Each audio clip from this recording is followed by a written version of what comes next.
విద్యాశాఖ మంత్రికి సంబంధించినటువంటి వారి బంధువులకు కానివ్వండి, లేకపోతే బీజేపీ ఎంపీలకు, బీజేపీ పార్టీలో ఉండేటువంటి ముఖ్యమైన నాయకుల కోసం ఈరోజు నీట్ లీకేజ్ జరిగింది.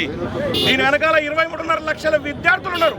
వారందరినీ పక్కన పెట్టి ఈరోజు కేవలం వారి స్వార్థం కోసం ఈరోజు బీజేపీ ప్రభుత్వం ఇంత వ్యవస్థ నడిపింది. దీన్ని చూస్తున్నటువంటి ప్రధానమంత్రి ఏం చేస్తున్నారు? ఈరోజు ప్రధానమంత్రికి ఇవన్నీ కనపడతలేవా? ఎందుకు ఈరోజు వరకు ఆ విద్యాశాఖ మంత్రిని సస్పెండ్ చేయలేకపోతున్నారు?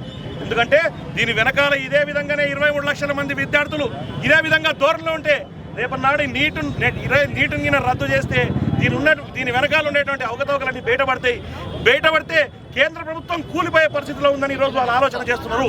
బరాబర్ ఈరోజు 23 లక్షల మందిని అందరినీ కూడా ఎవరైతే విద్యార్థులు రోడ్డు మీదకి తీసుకొస్తాం, ఎక్కడ ఈ బీజేపీ ఎంపీలు ఉన్నారో, ఎక్కడైతే బీజేపీ ప్రభుత్వం వ్యవస్థ నడుపుతున్న ముఖ్యమంత్రి అధికారంలో ఉన్నారో వారన్నింటినీ ఎక్కడిదక్కడ అడ్డుకోవడానికి మేము సిద్ధంగా ఉన్నాం. ఈరోజు తెలంగాణలో కూడా 8 మంది ఎంపీలు ఎవరైతే ఉన్నారో వాళ్ళ ఇండ్లు ముట్టడి చేయడానికి కూడా ఈరోజు సిద్ధం చేస్తున్నాం.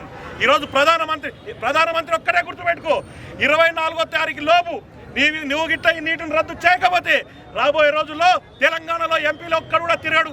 ఒక్కొక్కడికి తాడు దిగే విధంగా విద్యార్థులను నిరుద్యోగం ఏకం చేస్తాం. 8 మంది ఎంపీల ఇళ్లను ముట్టడి చేస్తామని తెలియజేస్తాం.